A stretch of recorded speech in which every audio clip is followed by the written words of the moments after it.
असलामुअलैकुम ਵੇਖਣ ਵਾਲੇ ਸੁਣਨ ਵਾਲਿਆਂ ਦੇ ਵਿੱਚ ਅੱਜ ਇੱਕ ਨਵੀਂ ਸਟੋਰੀ ਲੈ ਕੇ ਮੈਂ ਹਾਜ਼ਰ ਹੋਇਆ ਕਿ ਆਪਣੇ ਇਲਾਕੇ ਜਲਾਲਪੁਰ ਭੱਟੀਆਂ ਦੇ ਵਿੱਚ ਵੀ ਇੱਕ ਖੁਸ਼ਖਬਰੀ ਇਹ ਵੇ ਵੀ ਜਿਹੜੇ ਅੱਜ ਕੱਲ ਸਟੂਡੈਂਟ ਹੈ ਹਰ ਸਟੂਡੈਂਟ ਦਾ ਇੱਕ ਜ਼ਿਹਨ ਹੁੰਦਾ ਵੀ ਮੈਂ ਆਲਾ ਤਾਲੀਮ ਹਾਸਲ ਕਰਨ ਵਾਸਤੇ ਯੂਰਪ ਕੰਟਰੀਆਂ ਦਾ ਰੁਖ ਕਰਾਂ।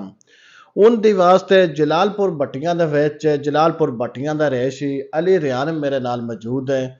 ਉਹਨਾਂ ਇੱਕ ਆਪਣਾ ਅਦਾਰਾ ਖੋਲੇ ਇੱਥੇ ਆਪਣੇ ਸ਼ਹਿਰ ਜਲਾਲਪੁਰ ਭੱਟੀਆਂ ਵਿੱਚ। ਅਸੀਂ ਇਸ ਅਦਾਰੇ ਦੇ ਹਵਾਲੇ ਨਾਲ ਇਹਨਾਂ ਨਾਲ ਗੁਫ਼ਤਗੂ ਕਰਨੇ ਆ ਵੀ ਇਹਨਾਂ ਜਿਹੜਾ ਇੱਥੇ ਅਦਾਰਾ ਬਣਾਏ ਇਸ ਅਦਾਰੇ ਦਾ ਮਕਸਦ ਕੀ ਹੈ ਔਰ ਜਿਹੜੇ ਬੱਚੇ ਤੁਸੀਂ ਯੂਰਪ ਜਾਂਦੇ ਨੇ ਮਿਸਾਲ ਦੇ ਤੌਰ ਤੇ ਮੈਂ ਜਾਣਾ ਚਾਹਵੇ ਜਾਂ ਕੋਈ ਹੋਰ ਜਾਣਾ ਚਾਹਵੇ ਵੀ ਅਸੀਂ ਦੂਸਰੇ ਸ਼ਹਿਰਾਂ ਦਾ ਰੁਖ ਕਰਨੇ ਆ। ਪਹਿਲੇ ਨੰਬਰ ਤੇ ਸਾਨੂੰ ਜਿਹੜਾ ਮਸਲਾ ਬਣਦਾ ਹੈ ਵੀ ਕਿਹਦੇ ਕੋਲੋਂ ਅਸਾਂ ਵੀਜ਼ਾ ਅਪਲਾਈ ਕਰਾਣਾ ਹੈ ਜਾਂ ਜਿੰਦੇ ਕੋਲੋਂ ਵੀਜ਼ਾ ਲੈਣਾ ਹੈ ਜਾਂ ਜਿੰਦੇ ਕੋਲੋਂ ਮਾਲੂਮਾਤ ਲੈਣੀ ਹੋਵੇ ਸਾਨੂੰ ਕਿਆ ਉਹ ਸਹੀ ਗਾਈਡ ਕਰਸੀ ਜਾਂ ਨਹੀਂ ਕਰਦਾ। ਵੀਜ਼ਾ ਸਾਡਾ ਲਈ ਸੀ ਨਾ ਲਈ ਸੀ ਤੁਹਾਨੂੰ ਪਤਾ ਹੈ ਵੀ ਅਕਸਰ 6-6 ਮਹੀਨੇ ਸਾਲ 2-2 ਸਾਲ ਹੋ ਕੇ ਬੰਦਿਆਂ ਕੋਲ ਪੈਸੇ ਲੈ ਲੈਂਦੇ ਸਟੂਡੈਂਟਾਂ ਕੋਲ ਬਾਅਦ ਅਚਨ ਤੁਹਾਡਾ ਵੀਜ਼ਾ ਨਹੀਂ ਲੱਗਦਾ ਵਰਤ ਕੇ ਜਾਂ ਬਾਅਦ ਪੈਸੇ ਵੀ ਨਾ ਮੁਕੰਮਲ ਉਹ ਦਿੰਦੇ ਨੇ। ਤੇ ਜਲਾਲਪੁਰ ਵਿੱਚ ਇੱਕ ਇਹ ਵੱਡੀ ਸਹੂਲਤ ਹੈ ਵੀ ਤੁਹਾਡੀ ਜਾਣੀ ਪਛਾਣੀ ਸ਼ਖਸੀਅਤ ਅਲੀ ਰਿਆਨ ਹੈ।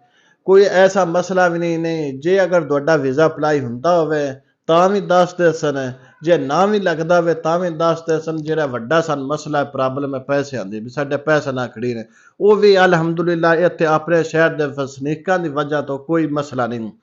ਤੇ ਅਸੀਂ ਹੁਣ ਇਹਨਾਂ ਨਾਲ ਗੁਫ਼ਤਗੂ ਕਰਨੇ ਆ ਜੀ। ਅਸਲਾਮ ਵਾਲੇਕੁਮ। ਵਾਲੇकुम अस्सलाम। ਅੱਛਾ ਅਲੀ ਸਾਹਿਬ ਜਿਹੜਾ ਆਪਣਾ ਅਦਾਰਾ ਹੈ ਇਸ ਅਦਾਰੇ ਦਾ ਨਾਂ ਕੀ ਹੈ?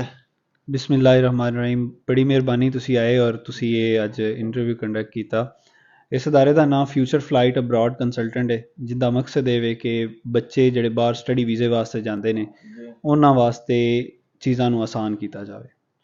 ਇਹ ਅਦਾਰਾ ਤੁਸੀਂ ਆਪਣਾ ਜਲਾਲਪੁਰ ਭੱਟੀਆਂ ਕਿਸ ਜਗ੍ਹਾ ਤੇ ਖੋਲਿਆ ਹੈ ਓਪਨ ਕੀਤਾ ਤਾਂ ਕਿ ਸਾਡੇ ਕਿਹੜੇ ਨਾਜ਼ਰੀਨ ਵਹਿੰਦੇ ਪਰ ਉਹਨਾਂ ਨੂੰ ਵੀ ਪਤਾ ਚੱਲੇ। ਇਹ ਜਲਾਲਪੁਰ ਭੱਟੀਆਂ ਦੇ ਅੰਦਰ ਵਨੀ ਕੇ ਰੋਡ ਸਟਰੀਟ ਮਜ਼ਰ ਰਿਹਾਨ ਜਿਹੜੇ ਸਲਾਟਰ ਹਾਊਸ ਨੀਅਰ ਉੱਥੇ ਤੁਸੀਂ ਆ ਸਕਦੇ ਹੋ। ਉੱਥੇ ਅਲ ਇਸਲਾਮੀਆ ਪਬਲਿਕ ਸਕੂਲ ਹੈ ਉਹਦੇ ਨਾਲ ਬਿਲਕੁਲ ਮੌਜੂਦ ਹੈ ਆਫਿਸ।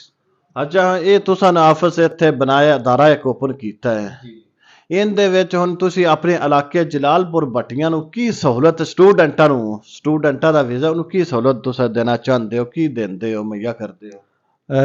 ਪਹਿਲੇ ਨੰਬਰ ਤੇ ਕਿ ਬੱਚੇ ਜਿਹੜੇ ਇੱਥੋਂ ਲਾਹੌਰ ਫੈਸਲਾਬਾਦ ਜਾਂ ਹਾਫਜ਼ਾਬਾਦ ਜਾਂ ਇਸ ਤੋਂ ਇਲਾਵਾ ਜਿਹੜੇ ਇਸਲਾਮਾਬਾਦ ਵਾਸਤੇ ਜਾਂਦੇ ਨੇ ਬੱਚੇ ਆਪਣੇ ਸਟੱਡੀ ਵੀਜ਼ੇ ਵਾਸਤੇ ਜਾਂ ਆਪਣੀ ਇੰਗਲਿਸ਼ ਲੈਂਗੁਏਜ ਦੇ ਕੋਰਸ ਕਰਨ ਵਾਸਤੇ ਜਿਹੜਾ ਕਿ ਉਹਨਾਂ ਨੂੰ ਬਾਹਰ ਜਾਣ ਵਾਸਤੇ ਮਦਦ ਕਰਦਾ ਹੈ ਉਹਦੇ ਵਿੱਚ ਆਈਟਸ ਏ ਪੀਟੀਏ ਲੈਂਗੁਏਜ ਸਰਟ ਏ ਆਕਸਫੋਰਡ ਜਿਹੜੇ ਸਾਰੇ ਕਿਸਮ ਦੇ ਟੈਸਟ ਨੇ ਇਹਨਾਂ ਦੀ ਤਿਆਰੀ ਅਸੀਂ ਇੱਥੇ ਕਰਾਈ ਦੀ ਜਿਹੜੀ ਕਿ ਤਿਆਰੀ ਕਰਨ ਵਾਸਤੇ ਬੱਚਿਆਂ ਨੂੰ ਖੱਜਲ ਹੋਣਾ ਪਾਉਂਦਾ ਹੈ ਉਹ ਫੈਸਲਾਬਾਦ ਜਾਣਾ ਪਾਉਂਦਾ ਜਾਂ ਹਫਜ਼ਾਬਾਦ ਜਾਣਾ ਪਾਉਂਦਾ ਡੇਲੀ ਆਉਣ ਜਾਣ ਦਾ ਬੱਚਿਆਂ ਨੂੰ ਮਸਲਾ ਹੁੰਦਾ। ਇੱਥੇ ਸਾਂ ਪ੍ਰੋਪਰ ਉਹ ਸਿਸਟਮ ਬਣਾਇਆ ਤੁਸੀਂ ਉਹਦੀ ਇੱਕ ਕਲਿੱਪ ਵੀ ਬਣਾ ਸਕਦੇ ਹੋ ਤਾਂ ਕਿ ਬੱਚੇ ਜਿਹੜੇ ਨੇ ਉਸ ਨੂੰ ਵੇਖਣ ਔਰ ਅਸਾਂ ਪੂਰਾ ਉਸ ਸੈਟਅਪ ਨੂੰ ਇੱਕ ਕੰਪਲੀਟ ਸ਼ਕਲ ਦਿੱਤੀ ਤਾਂ ਕਿ ਬੱਚੇ ਇੱਥੇ ਆ ਕੇ ਆਪਣਾ। ਅੱਛਾ ਜਿਹੜੇ ਇੱਕ ਮਿਸਾਲ ਤੇ ਬੱਚਾ ਜਾਂ ਪਾਸ ਕਰਾਉਣ ਟੈਸਟ ਉਹ ਟੈਸਟ ਦੀ ਸਹੂਲਤ ਹੈ ਅਕਸਰ ਜਾਂਦੇ ਲਾਹੌਰ ਇਸਲਾਮਾਬਾਦ ਜਾਂ ਕਰਾਚੀ ਜਾਂ ਦੂਸਰੇ ਸ਼ਹਿਰਾਂ ਵਿੱਚ ਉਹ ਹੁਣ ਤੁਸੀਂ ਸਹੂਲਤ ਆਪਣੇ ਸ਼ਹਿਰ ਜਲਾਲਪੁਰ ਭੱਟੀਆਂ ਲਿਆ ਰਹੇ ਹੋ ਜਾਂ ਲਿਆਂਦੀ ਹੈ?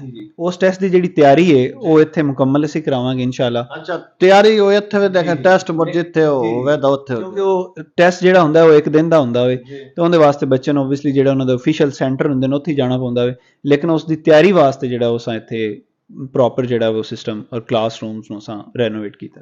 ਤੇ ਬੱਚੇ ਜਿਹੜੇ ਤੁਹਾਡੇ ਕੋਲ ਇੱਕ ਮਿਸਾਲ ਤੇ ਮੈਂ ਜਾਣਾ ਹੋਵੇ ਬਾਹਰ ਕਿਹੜੀਆਂ ਕੰਟਰੀਆਂ ਦੇ ਤੁਹਾਡੇ ਕੋਲ ਅਲਾਓ ਹੈ ਕਿਹੜੇ ਕੰਟਰੀਆਂ ਤੁਸੀਂ ਸਟੂਡੈਂਟ ਨੂੰ ਭੇਜ ਸਕਦੇ ਹੋ? ਅਸੀਂ ਬੁਨਿਆਦੀ ਤੌਰ ਤੇ ਜਿਹੜਾ ਯੂਕੇ ਵੇ ਉਹ ਉਸ ਤੋਂ ਇਲਾਵਾ ਅਮਰੀਕਾ ਵੇ ਇਸ ਤੋਂ ਇਲਾਵਾ ਆਸਟ੍ਰੇਲੀਆ ਵੇ ਨਿਊਜ਼ੀਲੈਂਡ ਹੈ ਕੈਨੇਡਾ ਵੇ ਇਹਦੇ ਵਿੱਚ ਜਰਮਨੀ ਵੀ ਹੈ ਨਾਲ ਜਿਹੜਾ ਕਿ ਯੂਰਪੀਅਨ ਕੰਟਰੀ ਇੱਕ ਇਸ ਤੋਂ ਇਲਾਵਾ ਸਾਈਪਰਸ ਹੈ। ਇਹਨਾਂ ਕੰਟਰੀ ਨੂੰ ਅਸੀਂ ਬੇਸਿਕਲੀ ਡੀਲ ਕਰ ਰਹੇ ਹਾਂ। ਇਹਦੇ ਨਾਲ ਇੱਕ ਹੰਗਰੀ ਕੰਟਰੀ ਹੈ ਜਿਹੜਾ ਜਿਹਨੂੰ ਅਸੀਂ ਸਟੱਡੀ ਵੀਜ਼ਾ ਜਿਹਦਾ ਡੀਲ ਕਰ ਰਹੇ ਹਾਂ। ਤੇ ਹੁਣ ਤੱਕ ਅੱਗੇ ਜਾਂ ਸਟਾਰਟ ਹੀ ਹੈ ਜਾਂ ਅੱਗੇ ਕੋਈ ਸਟੂਡੈਂਟ ਤੁਸੀਂ ਭੇਜ ਚੁੱਕੇ ਹੋ? ਅਲਹਮਦੁਲਿਲਾ ਮੈਂ ਪਿਛਲੇ ਪੂਰੇ ਸਾਲ ਦੇ ਅੰਦਰ 1.5 ਸਾਲ ਦੇ ਅੰਦਰ ਜਦੋਂ ਮੇਰੇ ਕੋਲ ਪਹਿਲੇ ਫਰੈਂਚਾਈਜ਼ ਸੀ ਇੱਕ ਕੰਪਨੀ ਦੀ ਔਰ ਹੁਣ ਕਿਉਂਕਿ ਮੌਜੂਦਾ ਮੇਰਾ ਆਪਣਾ ਸੈਟਅਪ ਹੈ ਤਕਰੀਬਨ 18 ਤੋਂ 20 ਵੀਜ਼ਾਸ ਜਿਹੜੇ ਨੇ ਮੈਂ ਗ੍ਰਾਂਟ ਕਰਵਾ ਚੁੱਕਿਆ ਹਾਂ ਬੱਚਿਆਂ। ਅੱਛਾ ਜਿਹੜੇ ਤੁਸੀਂ ਵੀਜ਼ੇ 18 ਤੋਂ 20 ਅੱਗੇ ਬੱਚੇ ਚਲੇ ਗਏ ਨੇ ਤੇ ਉਹਨਾਂ ਦਾ ਕਿਹੜਾ ਉੱਥੇ ਦਾ ਮੁਸਕਲ ਸੈਟਅਪ ਹੈ ਠੀਕ ਆਪਣੀ ਤਾਲੀਮ ਜਾਂ ਜੋ ਵੀ ਰੋਜ਼ਗਾਰ ਉੱਥੇ ਕਰਦੇ ਠੀਕ ਨੇ? ਬੇਸਿਕਲੀ ਇਹ ਕਿ ਜੀ ਬੱਚੇ ਨੂੰ ਐਫਰਟ ਜਾ ਕਰਨੀ ਪੈਂਦੀ ਹਰ ਜਗ੍ਹਾ ਤੇ ਜਾ ਕੇ, ਚਾਹੇ ਪਾਕਿਸਤਾਨ ਵਿੱਚ ਰਹੇ ਚਾਹੇ ਕਿਸੇ ਵੀ ਜਗ੍ਹਾ ਤੇ, ਲੇਕਿਨ ਉਹਦੇ ਕੈਰੀਅਰ ਨੂੰ ਪ੍ਰੋਪਰ ਉਹਦੇ ਕੈਰੀਅਰ ਦੀ ਕਾਉਂਸਲਿੰਗ ਕਰਨਾ ਇਹ ਬੇਸਿਕਲੀ ਸਾਡਾ ਕੰਮ ਹੈ। ਸਿਰਫ ਸਾਡਾ ਇਹ ਕੰਮ ਨਹੀਂ ਕਿ ਤੂੰ ਬੱਚਾ ਸਾਂ ਬਸ ਜੀ ਆ ਗਿਆ ਔਰ ਉਹਨੂੰ ਅਸੀਂ ਭੇਜ ਦਿੱਤਾ ਹੈ, ਬਕਾਇਦਾ ਉਸ ਬੱਚੇ ਦੀ ਕੈਰੀਅਰ ਕਾਉਂਸਲਿੰਗ ਕਰੀ ਦੀ ਕਿ ਤੂੰ ਕੋਰਸ ਕਿਹੜਾ ਕਰੇਂਦਾ, ਉਸ ਕੋਰਸ ਕਰਨ ਤੋਂ ਬਾਅਦ ਉੱਥੇ ਕੰਮ ਤੂੰ ਕਿੰਨੀ ਦੇਰ ਕਰ ਸਕਦਾ ਹੈ, ਔਰ ਉਸ ਕੰਮ ਦੇ ਦੌਰਾਨ ਤੂੰ ਆਪਣੇ ਆਪ ਨੂੰ ਕਿਵੇਂ ਬਿਹਤਰ ਕਰਕੇ ਉੱਥੇ ਆਪਣੀ ਪਰਮਾਨੈਂਟ ਰੈਜ਼ੀਡੈਂਸੀ ਦੀ ਤਰਫ ਜਾ ਸਕਦਾ ਹੈ, ਜਾਂ ਉਸ ਤੋਂ ਅੱਗੇ ਤੂੰ ਕਿਸੇ ਬਿਹਤਰ ਮੁਲਕ ਵਾਸਤੇ ਆਪਣੇ ਬਿਹਤਰ ਫਿਊਚਰ ਵਾਸਤੇ ਤੂੰ ਕਿਸੇ ਹੋਰ ਮੁਲਕ ਵੀ ਟਰੈਵਲ ਕਰ ਸਕਦਾ ਹੈ। ਅੱਛਾ, ਇਹ ਤੇ ਹੋ ਗਿਆ ਤੁਹਾਡਾ ਇੱਕ ਵੀਜ਼ੇ ਵਾਲਾ ਸਿਸਟਮ, ਸਟੂਡੈਂਟ ਵੀਜ਼ਾ। ਉਸ ਤੋਂ ਇਲਾਵਾ ਅਗਰ ਕੋਈ ਦੋਸਤ ਤੁਹਾਡੇ ਕੋਲ ਆਉਂਦਾ ਹੈ ਵੀ ਅਸੀਂ ਵਿਜ਼ਿਟ ਵੀਜ਼ਾ ਹਾਸਲ ਕਰਨਾ ਹੈ, ਜਾਂ ਉਂਝ ਬਾਹਰ ਦੇ ਕੰਮ ਦੇ ਸਿਲਸਿਲੇ ਵਿੱਚ ਵੀਜ਼ਾ ਹਾਸਲ ਕਰਨਾ ਚਾਹੁੰਦੇ, ਜਾਂ ਹਜ ਉਮਰੇ ਦੀ ਵੀ ਕੋਈ ਆਫਰ ਇੰਝ ਦੀ ਹੈ ਤੁਹਾਡੇ ਕੋਲ? ਵਿਜ਼ਿਟ ਵੀਜ਼ਾ ਵਿੱਚ ਅਸੀਂ USA ਦਾ ਜਿਹੜਾ ਵਿਜ਼ਿਟ ਵੀਜ਼ਾ ਹੈ ਉਹ ਅਸੀਂ ਡੀਲ ਕਰ ਰਹੇ ਹਾਂ, ਤੇ ਉਹਦੇ ਵਾਸਤੇ ਮੋਰ ਦੈਨ ਵੈਲਕਮ ਕੋਈ ਵੀ ਜਿਹੜਾ ਆਪਣੀ ਆ ਕੇ ਅਸੈਸਮੈਂਟ ਕਰਵਾ ਸਕਦੇ, ਜਿਹੜੀ ਕਿ ਬਿਲਕੁਲ ਫ੍ਰੀ ਅਸੈਸਮੈਂਟ ਆਪਣੀ ਕਰਵਾਏ। ਉਸ ਤੋਂ ਬਾਅਦ ਜਦੋਂ ਵੀਜ਼ਾ ਗ੍ਰਾਂਟ ਜਾਂ ਉਹਦਾ ਫਰਦਰ ਪ੍ਰੋਸੈਸ ਹੋਏਗਾ ਤਾਂ ਅਸੀਂ ਉਹਦੇ ਨਾਲ ਡਿਸਕਸ਼ਨ ਕਰ ਲਾਂਗੇ।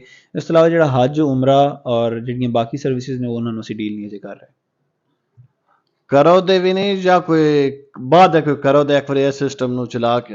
ਦੇਖੋ ਜੀ, ਜਿੰਦੇ ਵਿੱਚ ਬੰਦੇ ਦੀਆਂ ਐਕਸਪਰਟੀਜ਼ ਹੋਣ, ਬੰਦੇ ਨੂੰ ਚਾਹੀਦਾ ਕਿ ਉਸ ਕੰਮ ਨੂੰ ਬਿਹਤਰ ਤਰੀਕੇ ਨਾਲ ਮਜ਼ੀਦ ਉਹਨੂੰ ਅੱਛੇ ਤਰੀਕੇ ਨਾਲ ਬੰਦਾ ਕਰਨਾ ਚਾਹੀਦਾ ਹੈ। ਬਾਕੀ ਇਨ ਫਿਊਚਰ ਅੱਲਾਹ ਤਾਲਾ ਜਿਹੜਾ ਨਾ ਉਹ ਆਸਾਨੀਆਂ ਪੈਦਾ ਕਰੇ ਸਾਡੇ ਵਾਸਤੇ ਵੀ, ਔਰ ਸਾਡੀ ਕੋਸ਼ਿਸ਼ ਹੋਏਗੀ ਕਿ ਜਿਹੜੀਆਂ ਵੀ ਸਰਵਿਸਿਜ਼ ਅਸੀਂ ਇੱਥੋਂ ਦੇਵੀਏ ਉਹ ਬਿਹਤਰੀਨ ਸਰਵਿਸਿਜ਼ ਹੋਣ। ਅੱਛਾ ਅਲੀ ਸਾਹਿਬ, ਜਿਹੜਾ ਕੋਈ ਦੋਸਤ ਇਹ ਵੀਡੀਓ ਵੇਖ ਕੇ ਆਉਂਦਾ ਹੈ, ਉਹ ਤੁਹਾਨੂੰ ਆ ਕੇ ਆਂਦਾ ਹੈ ਵੀ ਮੈਂ ਤੁਹਾਡੀ ਵੀਡੀਓ ਵੇਖੀ ਹੈ, ਜਾਂ ਮਿਸਾਲ ਦੇ ਤੌਰ ਤੇ ਮੇਰੇ ਰੈਫਰੈਂਸ ਨਾਲ ਤੁਹਾਡੇ ਕੋਲ ਆਉਂਦਾ ਵੀ ਮੈਂ ਕੰਜੂ ਸਾਹਿਬ ਦੀ ਵੀਡੀਓ ਵੇਖ ਕੇ, ਜਾਂ ਉਹਨਾਂ ਮੈਨੂੰ ਦੱਸੇ, ਉਹਨਾਂ ਵਾਸਤੇ ਤੁਸੀਂ ਕੀ ਇੱਕ ਆਫਰ ਦੇ ਰਹੇ ਹੋ? ਉਹਨਾਂ ਵਾਸਤੇ ਆਫਰ ਹੈ ਕਿ ਜੀ ਉਹ ਆਪਣਾ ਅਗਰ ਸਟੱਡੀ ਵੀਜ਼ਾ ਦਾ ਪ੍ਰੋਸੈਸ ਸਾਡੇ ਕੋਲ ਕਰਾਉਣਗੇ ਤਾਂ ਉਹਦੀ ਪ੍ਰੋਸੈਸਿੰਗ ਫੀਸ ਅਸੀਂ ਬਿਲਕੁਲ ਨਹੀਂ ਲਾਂਗੇ, ਉਹ ਫ੍ਰੀ ਆਫ ਕਾਸਟ ਅਸੀਂ ਪ੍ਰੋਸੈਸ ਕਰਾਂਗੇ ਉਸ ਬੱਚੇ ਦਾ। ਤੁਹਾਡੀ ਜਾਨੀ ਕਿ ਇੱਕ ਫੀਸ ਹੁੰਦੀ ਹੈ ਉਹ ਫ੍ਰੀ ਹੋਵੇ ਦੀ, ਤੇ ਬਾਕੀ ਜੋ ਖਰਚਾ ਹੋਵੇ ਦਾ ਉਹ ਦਾ ਕਰਨ ਦਾ?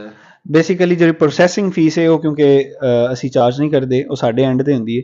ਬਾਕੀ ਜਿੰਨੀਆਂ ਵੀ ਅਫੀਸ਼ੀਅਲ ਫੀਸਿਸ ਨੇ, ਚਾਹੇ ਯੂਨੀਵਰਸਿਟੀ ਦੀ ਫੀਸ ਹੈ, ਚਾਹੇ ਅੰਬੈਸੀ ਦੀ ਫੀਸ ਹੈ, ਚਾਹੇ ਉਹ ਹੈਲਥ ਇੰਸ਼ੋਰੈਂਸ ਦੀ ਮਾਦੇ 'ਚ, ਉਹ ਬੱਚਾ ਕਿਉਂਕਿ ਆਪ ਹੀ ਪੇ ਕਰਦਾ, ਔਰ ਸਾਡੀ ਵੀ ਕੋਸ਼ਿਸ਼ ਹੁੰਦੀ ਕਿ ਬੱਚਾ ਆਪ ਹੀ ਪੇ ਕਰੇ। ਜਨਾਬ, ਇੱਕ ਸਾਰਿਆਂ ਤੋਂ ਵੱਡੀ ਆਫਰ ਹੈ ਸਾਡੇ ਥਰੂ, ਜਾਂ ਸਾਡੇ ਫੇਸਬੁੱਕ ਪੇਜ ਹਾਫਜ਼ਾਬਾਦ ਟੂਡੇ ਤੇ, ਜਾਂ YouTube ਚੈਨਲ ਕਾਂਜੂ TV 1 ਦੇ ਥਰੂ, ਜਿਵੇਂ ਵੀ ਦੋਸਤ ਇਹ ਵੀਡੀਓ ਵੇਖ ਕੇ ਇਹਨਾਂ ਨਾਲ ਰਾਬਤਾ ਕੀਤਾ ਜਾਂ ਇਹਨਾਂ ਕੋਲ ਆਏ, ਉਹਨਾਂ ਵਾਸਤੇ ਖਸੂਸੀ ਆਫਰ ਹੈ ਵੀ ਉਹਨਾਂ ਕੋਲ ਜਿਹੜੀ ਸਾਡੀ ਫੀਸ ਹੈ ਉਹ ਅਸੀਂ ਨਹੀਂ ਲਵਾਂਦੇ। ਜਨਾਬ, ਇਹ ਆਸਾਨ ਹੈ ਅਲੀ ਰਿਆਨ ਸਾਹਿਬ ਸਾਡੇ ਨਾਲ, ਜਿਨ੍ਹਾਂ ਆਪਣੇ ਅਦਾਰੇ ਦੇ ਮੁਤਲਕ ਸਾਰੀ ਗੁਫ਼ਤਗੂ ਕੀਤੀ ਹੈ। ਅਲੀ ਰਿਆਨ ਸਾਹਿਬ ਦਾ ਬਕਾਇਦਾ ਤੌਰ ਤੇ ਥੱਲੇ ਨੰਬਰ ਹੈ, ਅਗਰ ਕਿਸੇ ਮਜ਼ੀਦ ਮਾਲੂਮਾਤ ਲੈਣੀ ਹੋਵੇ ਤੁਸੀਂ ਇਹਨਾਂ ਦੇ ਨੰਬਰ ਤੇ ਰਾਬਤਾ ਵੀ ਕਰ ਸਕਦੇ ਹੋ। ਅਗਰ ਇਹਨਾਂ ਨੂੰ ਆ ਕੇ ਮਿਲਣਾ ਹੋਵੇ ਤਾਂ ਵੀ ਜਲਾਲਪੁਰ ਭੱਟੀਆਂ ਦੂਰ ਕੋਈ ਨਹੀਂ, ਵਨੀਕੇ ਰੋਡ ਤੇ ਅਲੀ ਇਸਲਾਮੀਆ ਪਬਲਿਕ ਸਕੂਲ ਜਿੱਥੇ ਉਹਨਾਂ ਦੀ ਬਿਲਡਿੰਗ ਹੈ ਉੱਥੇ ਹੀ ਇਹਨਾਂ ਦਾ ਦਫ਼ਤਰ ਬਣਿਆ ਹੈ, ਉੱਥੇ ਆ ਕੇ ਇਹਨਾਂ ਕੋਲੋਂ ਤੁਸੀਂ ਸਾਰੀ ਆਪਣੀ ਮਾਲੂਮਾਤ ਲੈ ਸਕਦੇ ਹੋ। ਜਿਹੜੇ ਸਟੂਡੈਂਟ ਹੈ ਆਊਟ ਆਫ ਕੰਟਰੀ ਜਾਂ ਪੜ੍ਹਨਾ ਚਾਹੁੰਦੇ ਜਾਂ ਇਸ ਕੰਮ ਵਿੱਚ ਦਿਲਚਸਪੀ ਰੱਖਦੇ ਨੇ।